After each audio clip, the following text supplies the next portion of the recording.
ସାଙ୍ଗମାନେ ଦେଖ ମୁଁ ଭାତ ନେଉଛି ଏବେ।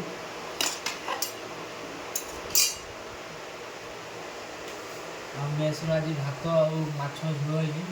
ପୁରା ଖାଇବା, ଖାଇଲେ ହଜିବ ଆଉ ସାଙ୍ଗମାନେ। ପୁରା ଭାତ ନେଇଗଲି ସାଙ୍ଗମାନେ। ପୁରା ଭାକୁର ମାଛ ଝୋଳ, କେତେ ବଡ଼ ବଡ଼ ପିସ୍ ଦେଖନ୍ତୁ ସାଙ୍ଗମାନେ। ପୁରା ଖାଇଲେ ହଜିବ, ପୁରା ଜବରଦସ୍ତ ଟେଷ୍ଟ।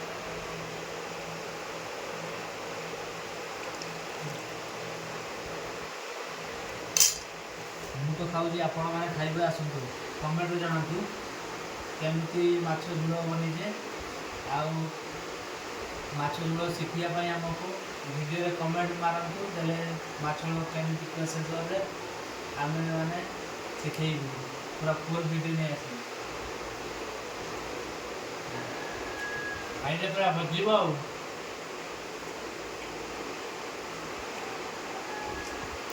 ଶୁଖୁଆ ମାଛ।